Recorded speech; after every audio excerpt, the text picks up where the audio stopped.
Hello friends, welcome to my channel Soulful Spinning. My name is Lisa and I'm coming to you right outside of Chicago in the Midwest of the United States.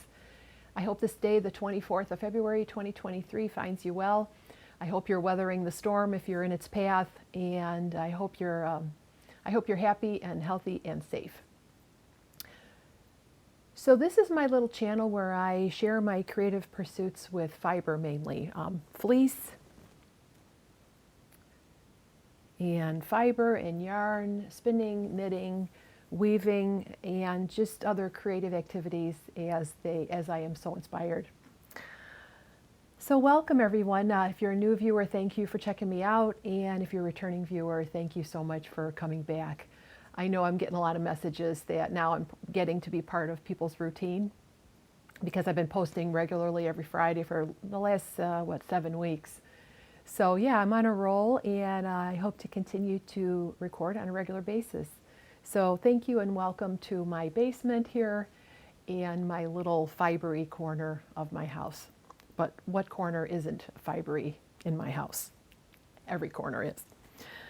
So what's going on? What do I have on the agenda for today? The breed of the week is Targhee, which is one of the, I consider it a fine wool. It's a Western, United States Western breed. We're going to talk about its origins. I have my little sample that I've spun up and knitted, and we'll talk a little bit about the history of the breed. I've got a little bit of fleece preparation. I've done some combing and carding this past week. I have a couple of knitting projects I've been working on. They're not out of hand spun, but they are out of commercial yarn. I thought you might be interested to see what I've been working on there. I've got a couple of acquisitions. And then finally, I have for my bookshelf, I'm going to review this book here. This is a book, somebody mentioned this book in my last episode. This is Yarnitecture by Jillian Moreno. And it's an excellent book. I'll do a little review of that. And I've got a couple other print materials that I wanted to share with you too at the end. It's giving me joy and inspiration. So yeah, so without further ado, let's get started. I'll have a wee cup of sip of coffee here. I hope that doesn't bother you. I try to edit that out if it's annoying. Okay. So the breed of the week is Targhee. Now Targhee is named after, well, the name Targhee appears in a lot of places. It's originally named after a Bannock chief warrior, and I've read that his name was actually Targhee, but it's been sort of, now it's Targhee. And so let's talk about Targhee, and I'll start with my Fleece and Fiber source book for a little bit of introductory information, and then I found an excellent website that does that gives you deep information about a lot of breeds. It's out of a university in Oklahoma, so I will go to that after I do this first one here. And I'm going to turn down my radiator because I just heard that it went on. It's quite cold today, actually.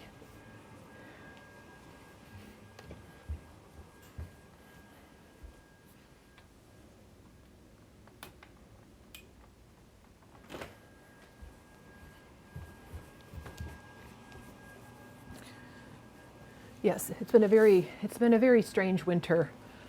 We had sort of a false spring where things started coming out of the ground and everything, and then we got cold again. But luckily, we haven't gotten any snow or anything recently. All right, so Targhee only has 2 pages in the Fleece Fiber source book, and this is what she says about Targhee. First of all, it was developed initially in 1926 at the U.S. Department of Agriculture Sheep Experiment Station in Du Bois, Idaho, where they began breeding Rambouillet, or if you're French, Rambouillet rams to Corriedale and Lincoln Rambouillet ewes, and then back crossing the offspring to each other. I'll talk a little bit about what makes a breed, you know. After so many crosses, the breed will start to breed true to a certain specification, to a certain standard, and it creates a new breed. They're dual-purpose sheep. They're raised primarily for their wool. Their wool is extremely versatile. It's very cushy, it's very elastic, it's bouncy, it's soft. The micron is between 22 and 25 microns, so it's on the fine end of the spectrum. Can even go finer, down to 21. It's a matte fiber. It doesn't really have a luster to it. It has a lot of elasticity. It has a lot of bounce. And it has this poof quality that a lot of people notice when they spin it. They spin it what they think they're spinning thin, and then when they wash the yarn, it puffs up because the crimp structure, I guess, just really makes it elastic. I don't have any Targhee locks to show you, but I do have a little bit of my sample here and my yarn. So what else? A whole lot of crimp, which looks disorganized in the individual fibers and semi-organized in the locks. It's primarily white. I think that's the commercial benefit, is to have all white wool. Best known for heavy fleeces of fine, nicely soft white wool with excellent loft and elasticity. The Targhee sheep are named for the national forest where they grazed in the summer. The Caribou Targhee National Forest, which is located in eastern Idaho, western Wyoming, and northern Utah, is the gateway to Yellowstone and the Grand Teton National Parks. And was established by President Theodore Roosevelt in 1908. The Targhee National Forest was named in honor of Chief Targhee, a Bannock Indian warrior who negotiated one of the earliest treaties with the U.S. government. The Shoshone-Bannock tribe still maintains ancestral treaty rights to use of the Caribou Targhee National Forest. Yeah, you can do a deep dive into the sheep and cattle wars in the late 19th century in the west of the United States, and the tragedy of the displacement of indigenous peoples. And there's a book I'm actually interested in reading called I think it's called The Wild Woolly West, and it talks about the sheep and the cattle wars. And I'll leave a couple of links in the description if you're interested in reading about that, but I didn't want the episode to be too long or too historical. So let me get right into my experience with the little sample. So if you've been here before, you know before Christmas I purchased a 12 breed sampler box from a shop on Etsy called Hearthside Fibers. And this sample is Targhee Top. Here's the tag.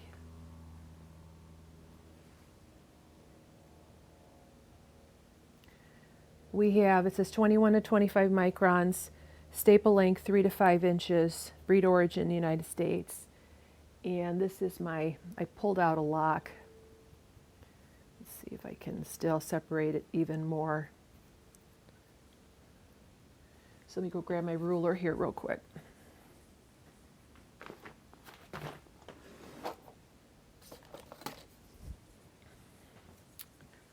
So here's my cute little ruler here. And so that's 5 inches. Beautiful, beautiful fiber, very easy to spin. Let me show you. I made 2 swatches from my yarn. I made my square. And this is a square from the Berlin Blanket by Kate Davies. And then I also knit up a little stockinette square because I was curious what the yarn would look like in just plain stockinette. And then here's what I have left of the yarn. I got a lot of yarn. I got a ton of yarn from this sample. Unfortunately, I have not been measuring my yardage for every spin. I just spin it up and knit it, and I always have leftovers. From the 25 grams, the squares take anywhere from 15 to about 15 grams, so I always have leftovers. So I haven't been measuring my yardage, but someone emailed me and he asked me the yardage that I was getting, so I decided I would measure. I don't have any special measuring device. You can purchase these devices where you run the yarn through this electronic counter and it counts up the meterage. I don't have that. I just did it old-fashioned way. So I'll show you what I did with my scribbles. So I took my finished yarn, which was a hank like so, and I measured it to be 13 inches, right? Then I multiplied it by 2. I had 100 strands, so I counted up how many strands I had in the loops, and then 100 strands times 2, so which is 200, and then times the 13 inches. I got 2,600 inches, which is about 72 yards, and then the ounces is 0.8 ounces. And then I did a little grist calculation here. It turned out to be about 1,440 yards per pound, which is the sport baby category, which, surprise, surprise, that's my default. So it turned out to be 313 yards per 100 grams if I had 100 grams.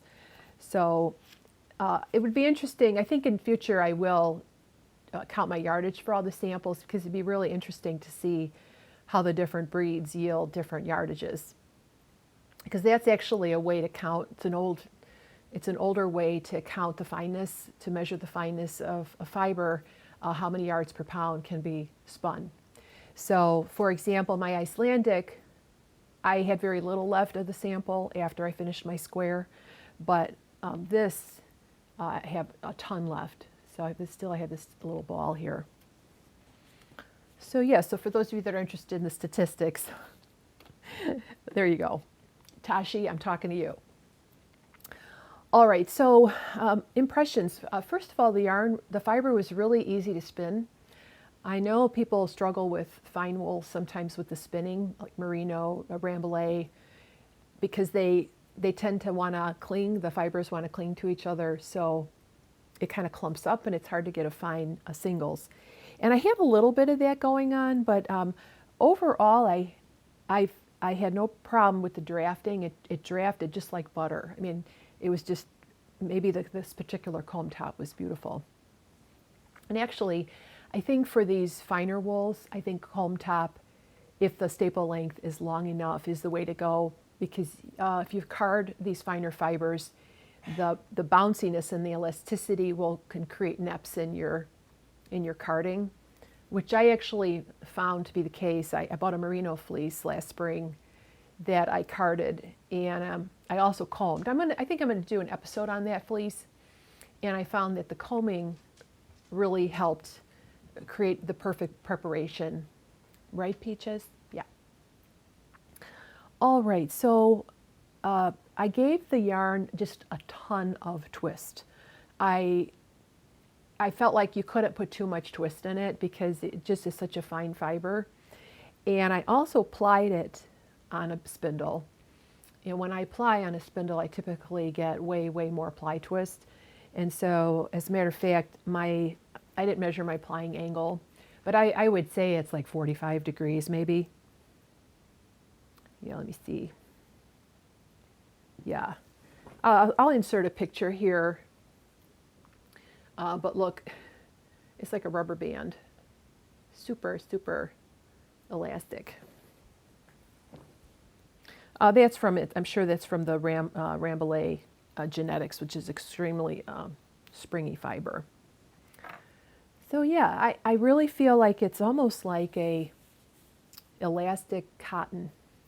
It's as soft as cotton, and it would be beautiful for next to skin, like a cushy cowl right up to your neck.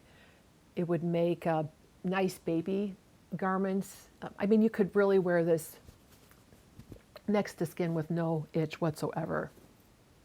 So yeah, so if you're looking for a fine, a wool that's on the finer end of the spectrum, I would recommend checking out, what's the breed of the week this week? Targhee. Targhee. Yeah, I think it would dye. It would probably take dyes quite nicely. And I don't know if you can tell here, it's sort of got a real, like a pebbly quality. I think that's because of the really super, super tight twist. So, yeah. This would be excellent for blending with Angora, rabbit or alpaca, it would give a lot of, it would get that elasticity. I've also seen Targhee blended with bamboo and silk. I think I actually have a hank of art like thick and thin I made from a Targhee bamboo blend, and it was a beautiful spin, very easy to spin. So yeah, so I just want to talk a little bit more about where the Targhee breed originated, and then we'll move on to our next segment.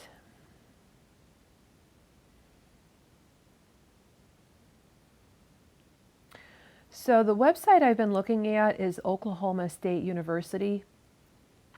Oklahoma State University has breeds of livestock, and I've come across this website on a number of occasions. So I'll give you a little bit of the history of Targhee. The Western sheep industry about 1900 was based on merinos and Rambouillets, with the emphasis on raising wool. Shortly after the turn of the century, a demand began for lamb, and this led to a crossing of the fine-wooled sheep to develop a better lamb-producing animal. The most popular method to achieve this goal was the crossing of an English long-wool breed with the fine-wooled breeds that were the basis of the Western sheep industry. Yeah, I was reading about the cattle sheep wars, and usually the sheep lost. I mean, sheep were, they were sent off cliffs, they were destroyed en masse because the cattlemen felt like they were, ruining the grasslands, and the sheep herders would cut down fences, and it was a very bloody and violent history. But I guess everything's okay now, and they have I think there was a treaty that sort of settled those wars. When you study sheep breeds, you also study human history because they're parallel. It's one of the earliest domesticated animals, and so anytime I research a sheep breed, I also research history, which is really cool. But let me go back to my my little history here. So there's a connection to Corriedale.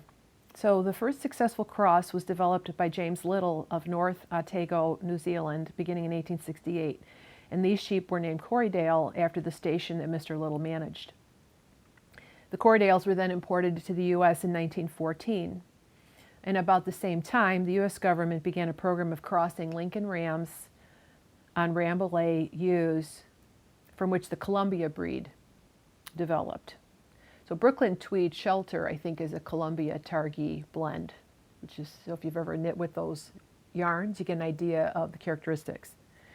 While these crosses were quite popular, many sheepmen felt that the ideal sheep would be 3/4 fine wool and 1/4 long wool, or what was commonly known as a comeback sheep, a name that signifies coming back to the Rambouillet from the first coarse and fine cross.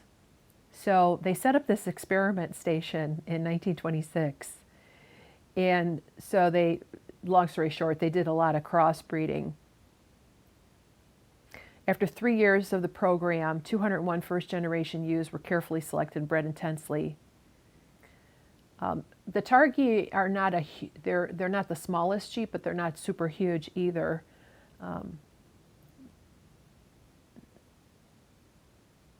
So what they did is down the line here. So when did it happen here? So in the 1940s, Western ranches began breeding Targhees. They would do it by sorting their range ewes, which were Columbia, Rambouillets, or crossbreeds for Targhee type, and then top crossing with Targhee rams. The offspring would be culled heavily for Targhee type, and then again top crossed with Targhee rams. So it's definitely a breed that's been heavily improved through human intervention, as opposed to, say, North Ronaldsay or Icelandic sheep, right? So it looks like in 1951, a bunch of important people got together and they came up with what it would be, a description of what it would be to be registered as a Targhee. So what qualifies as a purebred Targhee? And so then they implemented an inspection policy.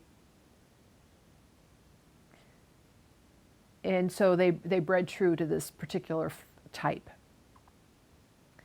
Evidently, Targhees also range all the way into the Midwest. So when the Targhee Association, U.S. Targhee Association meets, they meet in various places, and sometimes they meet in Wisconsin.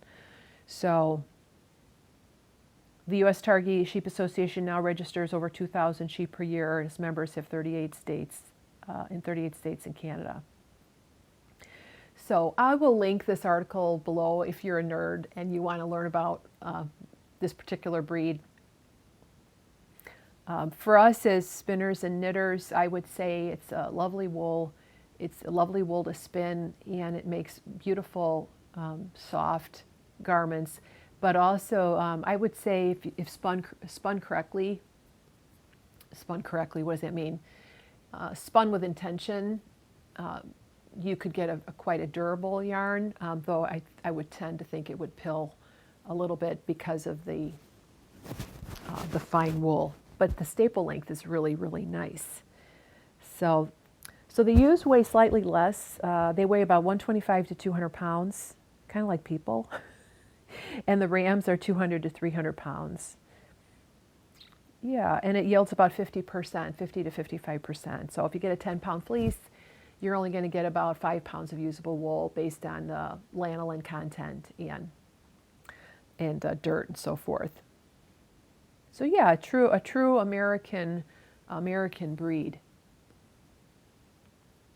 So yeah, a lot of those breeds like Targhee, Corriedale was also, I think, Lincoln and Merinos, maybe Polworth also started out as a cross. So Bond, which is another one similar to Corriedale, was also a cross. So those, I feel like those are in one category. And in future, when I'm done with this, wrap this little winter breed study up, I do have some other breed studies I'm formulating in my head, and I'm trying to coordinate them and organize them in sort of a logical way. So I thought I might do like Corriedale and Bond as a separate little breed study. All right, the last thing I wanted to share with you about Targhee is that, you know, I happen to have some Targhee in my stash. I have a larger stash than any one woman should actually have, but it's not too bad, and I haven't been adding to it too much. But I bought this wool here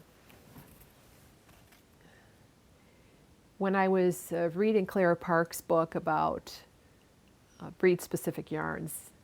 And in the Fleece and Fiber Source book, they talk about this sweetgrass wool. And so I bought this skein of sock yarn. So this is 450 yards, but look how big it is. So yeah, I mean, Targhee is just very, very bulky, you know, it really puffs up. So yeah, 450 yards, but look at the thickness here. I mean, that's, you know, so you're going to have a lot of warmth, I think, and then a pretty color. It's like a lobster red. So yeah, I need to knit this up into a pair of socks. All right.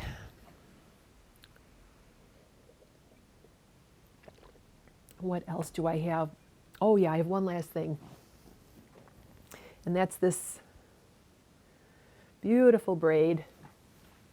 Now, as you know me, I tend to spin natural colors only because I don't really know how to manage a braid that's hand-dyed like this. I mean, I read about color management, but I don't have a lot of experience. But this is some Targhee comb top, hand-dyed by one of my favorite dyers, Julie, of Julie Spins on Etsy. This is 6.4 ounces. And believe it or not, this was in just a regular size bag. Like it was what do I want to say? You know, those freezer bags. Let's see, do I even have one? I don't have it with me here. But when it came out of the bag, it was like one of those exploding those mattresses that you take open and it starts inflating. Yeah, that's what Targhee does. So I thought maybe what I would do with you today, after I edit out all the nonsense here, I might sit at my wheel. I've got my Lendrum down here. I might sit at my wheel and do a little spinning of this fiber. It's got a very interesting way of hand dyed. She dyed the end multicolored, but then more than half is this sort of tonal color. So what I'm going to do is separate the more tonal sections and spin that separately, and then make a smaller skein of the multicolor. Well, that's my plan. I don't know. I don't really know what to do with these kinds of braids. I don't know what they're pretty, and I always want to buy them, but then when I get them at home, I don't know what to do with them. So I'll have to read Jillian's book, Yarnitecture, on color management, and learn a little bit more about the different effects you can get by different types of. I can't stop showing this because it's so pretty. It looks like a birthday cake. All right. So yeah, so that's the Targhee. Next week we're going to be talking about Falklands wool, which really isn't actually a breed. It's more of a location. I'll talk about Falklands, and then we're going to move into the fine wools of Polworth, Merino, and Rambouillet, and wrap up our winter breed study and welcome the spring equinox. All right.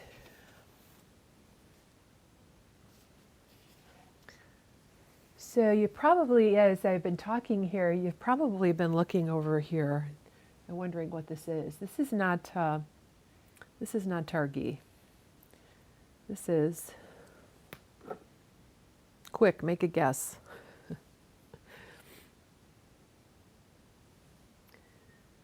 This is Finn. This is Finn wool.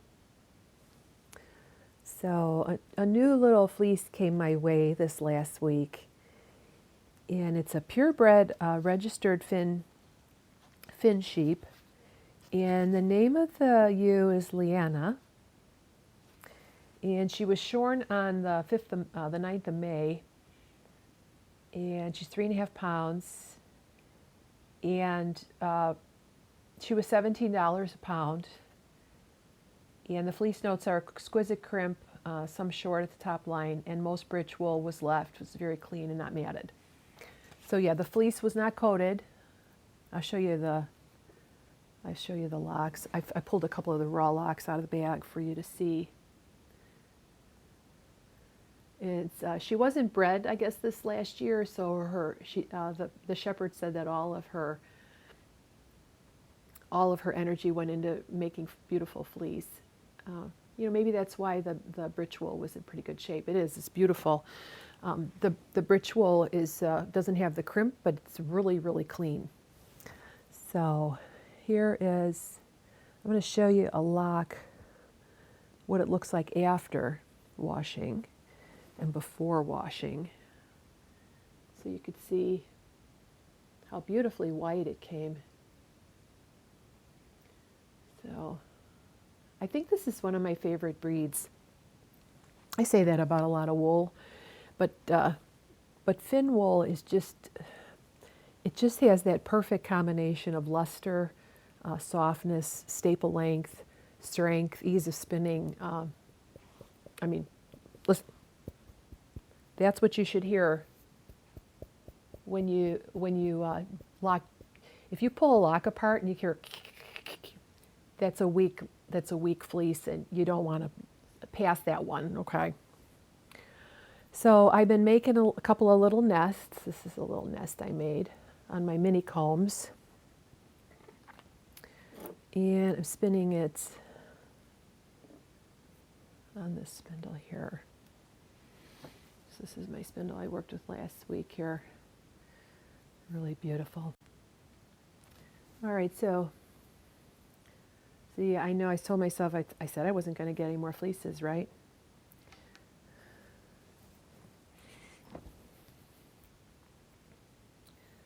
My husband's laughing at me because he said I have to watch your channel to see what you bought.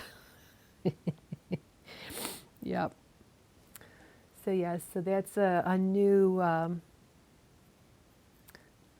thing that came my way. Look at this. Look at the supply bag sample. It's just really, really beautiful. So speaking of fin, I've also been carding up. I've been carding up this fin fleece with some Angora. And I made this bat here. This is a gray. See, I really love the natural colors and hand processing because everything's nice and open and fluffy and easy to spin. If you're struggling with spinning, say, long draw, I suggest you change your prep. So if you're trying to do long draw with a top like this, hand-dyed, commercially prepared top, it's going to be way harder to spin. You can't really, it's harder to do long draw from comb top unless, of course, you work from the fold or so forth. So if you want to learn long draw, I suggest you get roving or, make a bat or a rolag, and I think it's going to be a lot easier for you. So yeah, that's gloriously soft. And this is why I don't get anything done, you guys, because I just keep, and I'll be house cleaning or something, and then I'll see my spindle and I'll get up and start spinning.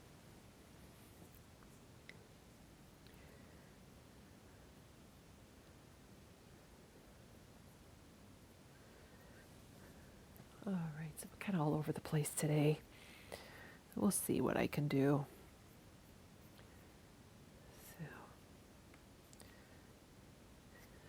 So I've been doing a little fleece prep, and I've also been, I made these bats last week. This is Corriedale and a little bit of Angora, and I'm spinning this one up, long draw my spindle, actually. Move my wheel. So what I'm doing, got my desk in the way here, but you can do long draw on your spindle. You can go horizontally. You see, I couldn't do this with comb top. You see. Now, I know I should just get back to my wheels, but I've just been enjoying my spindles so much lately. There's something about spindle spinning that's just so portable, so easy, to pick up and set down, and yeah. I mean, it takes me a week to spin enough to make a little tiny square, so I can imagine how long it would take to, spin up enough for a sweater or something. But what do you think? If you're a wheel spinner and a spindle spinner, what draws you to spindles versus the wheel, or what draws you to the wheel versus the spindle? I'd love to hear your thoughts down in the comments below. So yeah, I was watching Sarah Fiber Trek. I love her so much. She's got the most wonderful channel. You guys got to go check her out. She's a quilter, she's a visual artist, she's a spinner, knitter. But she had an episode just recently where she sat at her wheel. It was so cool. Sarah, I know you're not watching, but go check her out. But she was talking about how you don't really need a ton of fancy tools. So I use this as my Diz, which is just a button that I picked up from Joann's. So, all right, I better hurry up here because I'm going to run out of time. All right, so yeah, I've done some fleece preparation with my fin and my Corriedale. And then, let's talk a little bit about acquisitions. So I got out of the house this week. I'm retired now, so other than grocery shopping, I haven't been going very many places, especially since the pandemic and everything. But this week I got out to my local yarn shop and I picked up a couple of things. One of the things I picked up was a magazine. I picked up this spin-off magazine. My local yarn shop is actually in Indiana. It's in Griffith, Indiana. And I picked this up because it has an article in here about Targhee.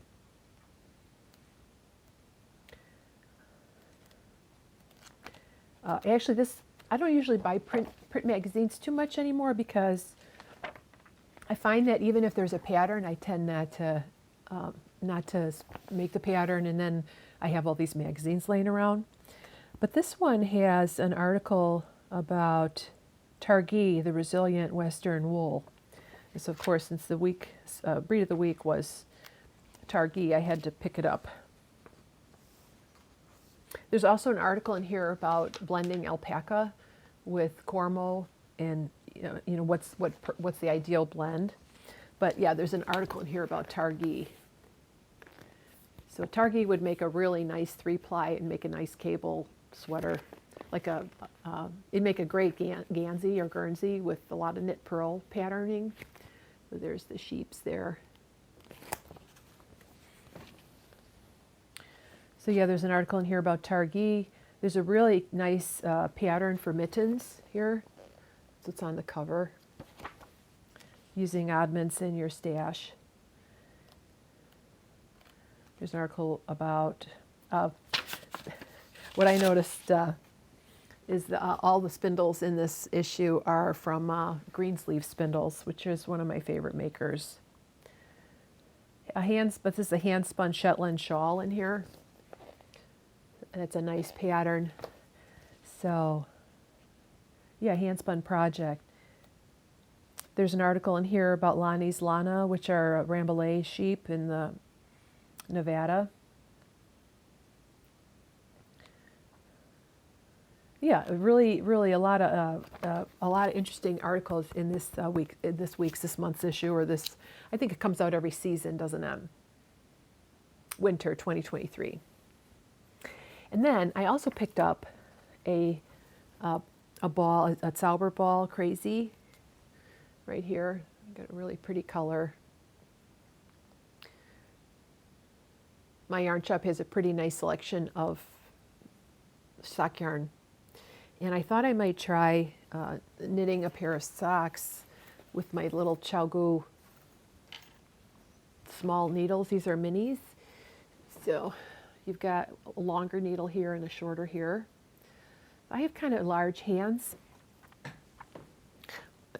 So sometimes knitting on too small a circumference might, I'm just going to see how it works out. But I have that on the agenda.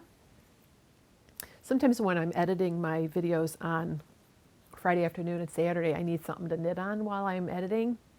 And it has to be something easy. So I thought I'd get a pair of socks on the needles. So from my bookshelf this week, I selected Yarn and Texture.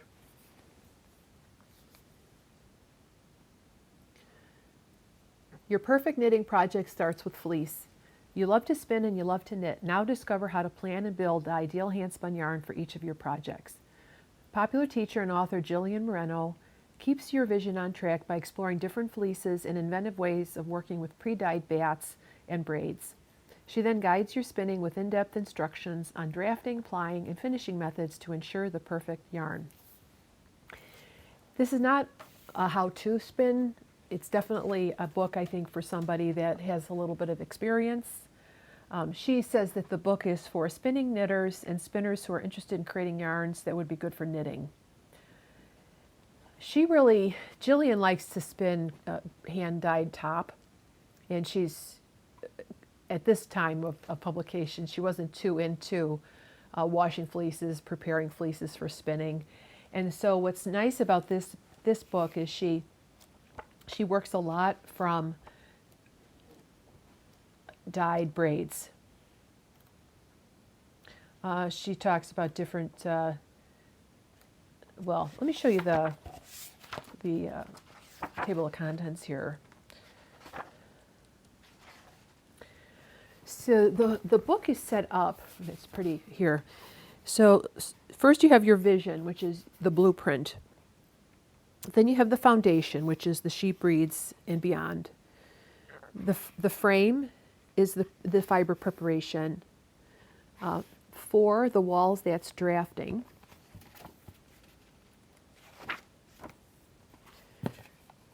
She says plying is the roof, so it's an analogy, I guess, right, or a metaphor.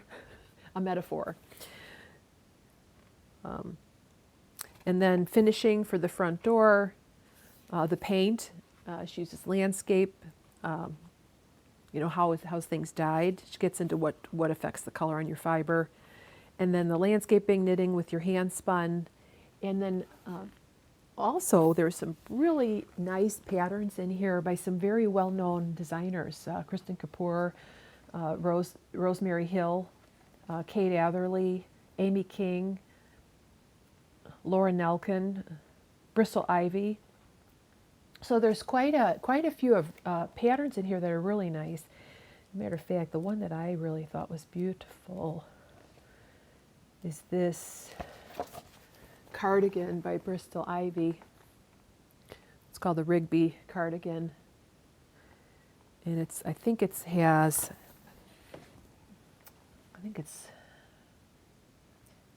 fisherman's rib. And there's a description of the kind of, they used a domestic rambouillet to make a beautiful, I think that would be great for Targhee too. And here's the back. So I don't know if I'm that fond of the horizontal stripes you get when you spin in hand-dyed braids like that. I'm not sure if I like that. I tend to like more marled or solid colored. But you definitely could just do this in sort of a tonal rather than a stripy type yarn. There's a real cute shawl in here. Laura Nelkin has a necklace that you can make.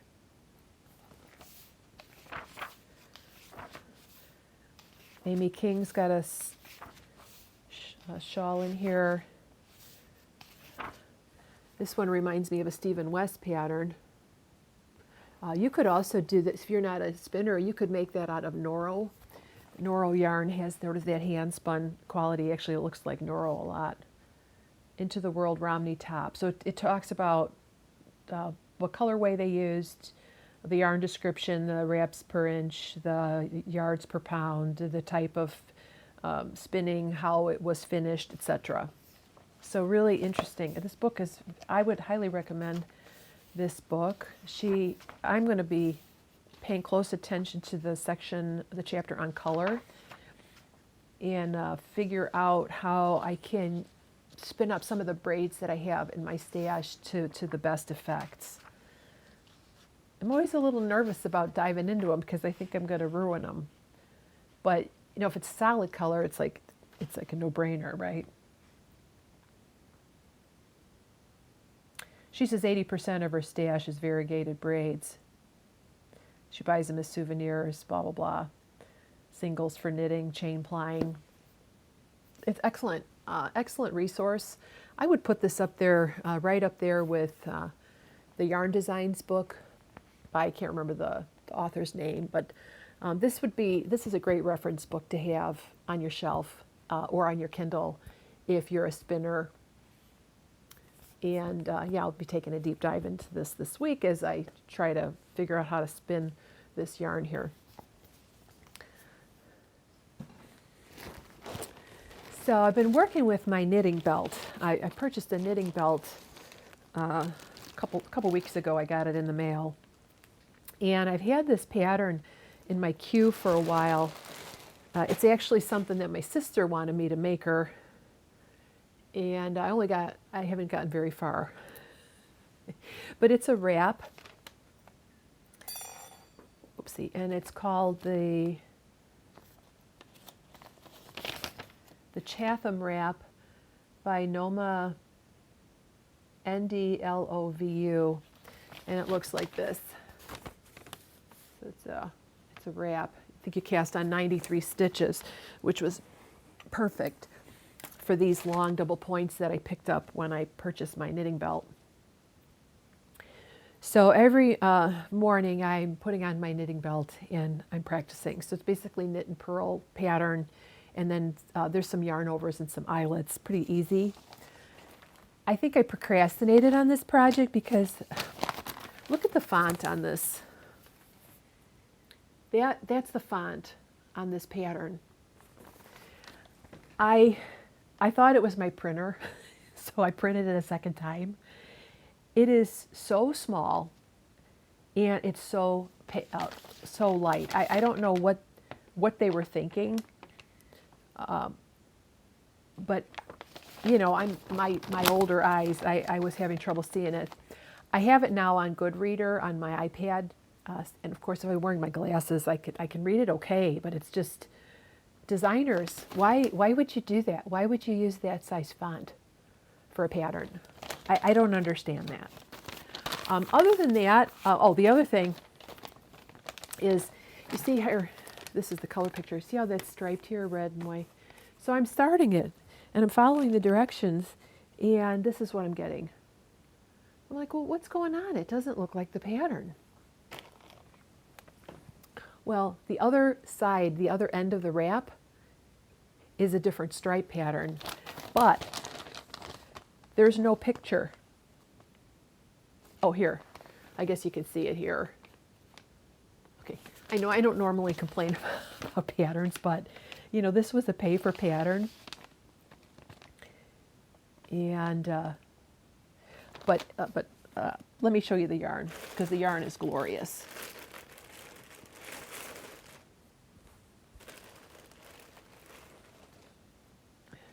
Here's the yarn.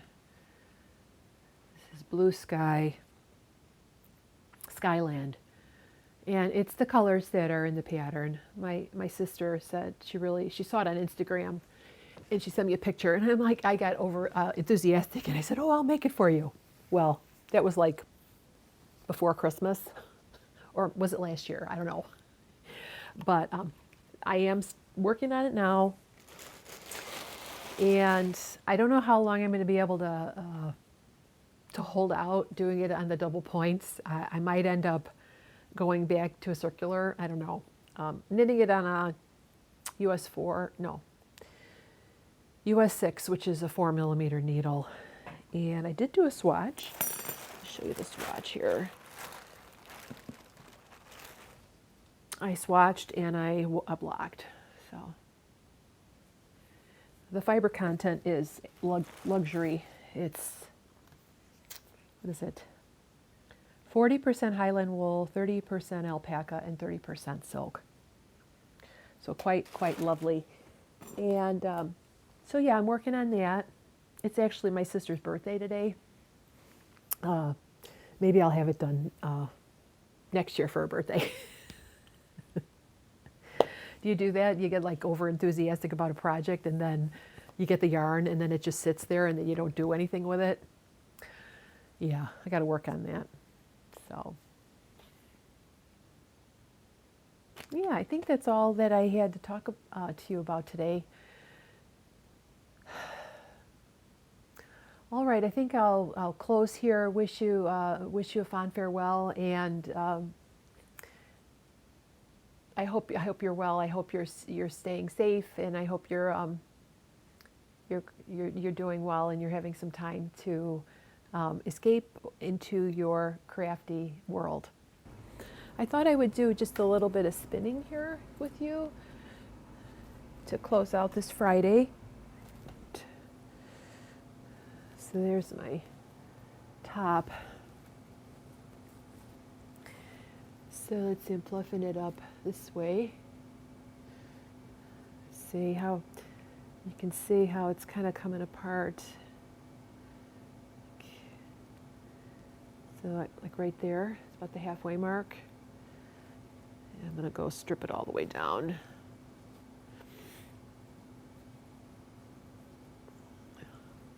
I don't do too much pre-drafting, but if the fiber's been stuck on a shelf for a while, it can get compacted. I know you can steam it, which I thought about steaming this, but I'm going to see how it goes, just spinning it as is.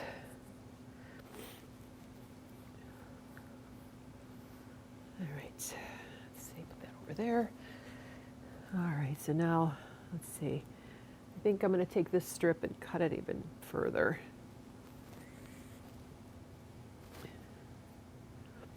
Sometimes if I pre-draft too much, then I don't have anything to draft at the wheel. So I'm just stripping it down to a manageable length here. Okay.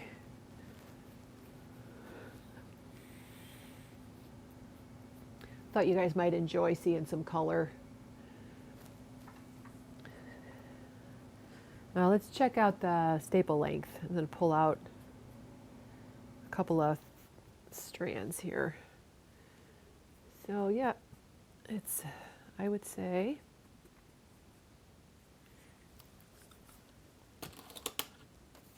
get my ruler so it won't come apart anymore. This looks to be 4 inches, a 4-inch staple.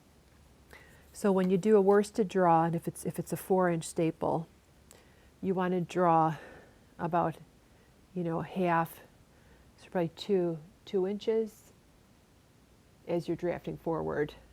Maybe a little more than 2 inches, a little bit more than half the length of the staple. Well, that's what I'm going to try. So let's get my wheel set up over here.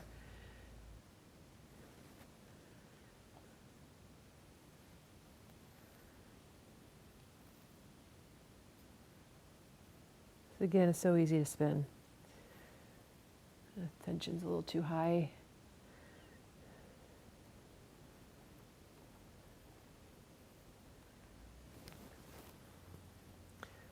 So this is 15 to 1 in the middle here. So I'm sort of doing a modified short forward, but I'm letting some of the twist in between my fingers. Okay, so when you do not allow any of the twist into the fiber supply, you're doing a true worsted draw. So this would be true worsted, where you constantly smooth down. I do sort of a modified short forward where I kind of draw forward, letting some of the twist in between my hands, and that gives a little bit more loft to the yarn. So it's not, I don't consider this a woolen spun yarn, but it does have some of the woolen spun characteristics. So it'll be a little bit loftier than if you, slide your finger down. I prefer doing that type of draw with a longer wool. So yeah, I'm just doing sort of a short forward, modified short forward. That's not probably a thing, but all right, I've done a couple of those. Let's check the ply.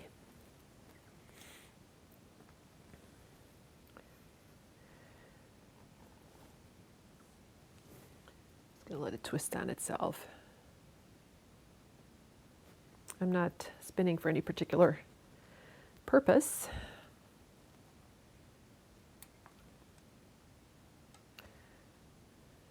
And then get an idea of what the ply is going to be like. Yeah, probably DK to sport weight, which is my kind of my default. Let me move you down just a little bit.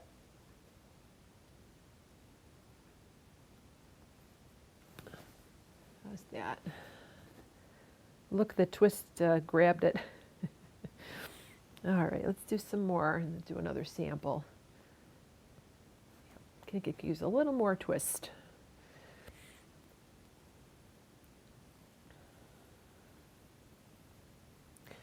So this is your worsted join here.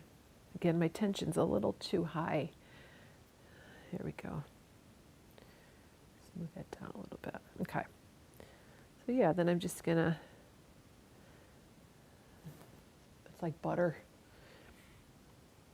All right, I got this big long strand. So I didn't do any other pre-drafting other than stripping it down.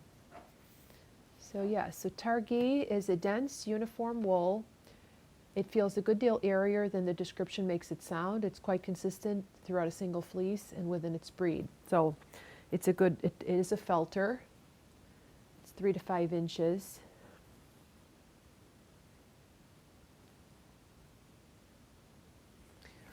And then what else does she say here?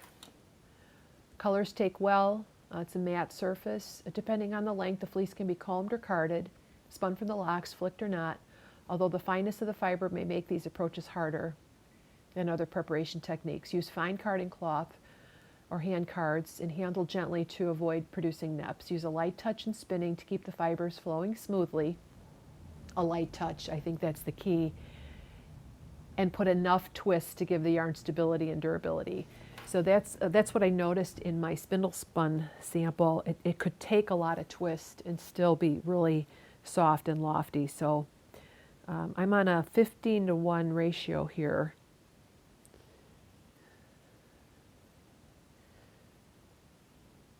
And I kind of 1, 2, 1, 2. So I'm doing like every treadle, 1, so down, down, draft. So you sort of get into a rhythm as you're spinning.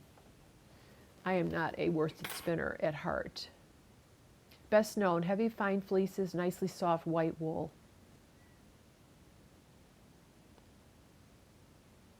Yeah, nice staple length for its fineness. So if you're having trouble spinning, maybe lighten your grip there. I'm finding this easier to spin than a merino top, but it does seem the fibers want to draft. It's very similar to my spindle spinning. So yeah, so I'm going to test it again here. Let it go on to now I'm going to pull it out. Make a nice long length here. Let it ply on itself.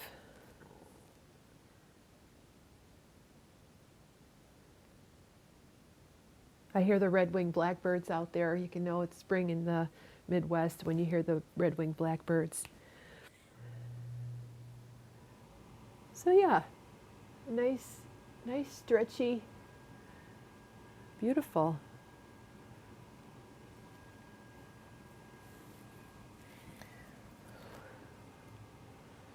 All right. So my radiator came on again. There you are. Go girl.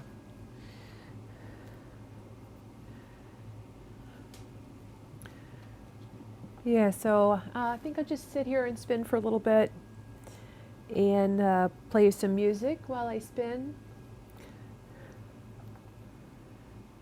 I hope you have a good week. I hope you find some time to do the things you like to do, along with all the chores and responsibilities that you have.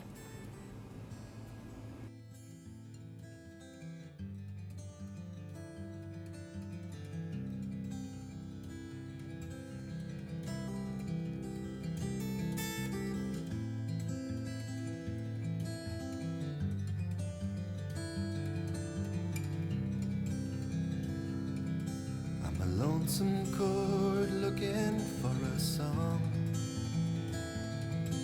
Still not sure I know where I belong. I'm a tired word looking for a rhyme. I feel as though I'm running out of time. And they say joy will be just around the bend. Until I'm there,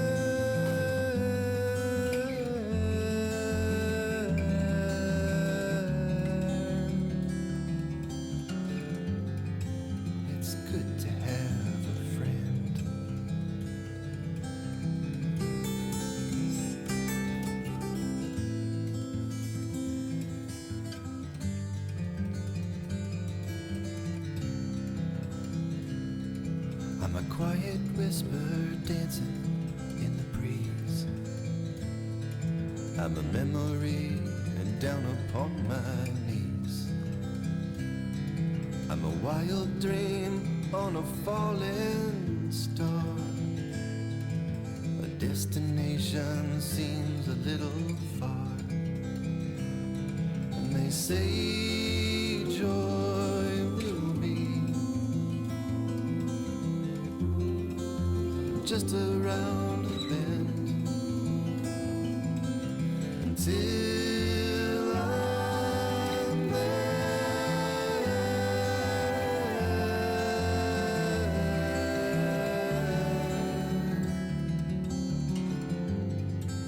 It's good to have a friend.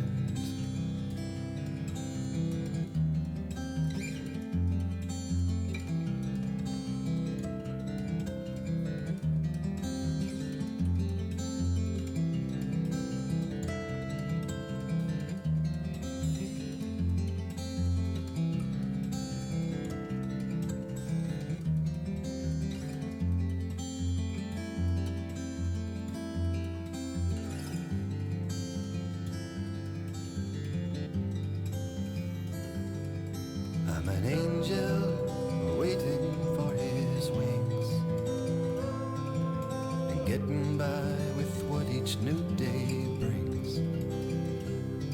I'm a silent prayer waiting for a voice. I sing because I have no other choice. And I know joy will be just around the bend. Until I'm there.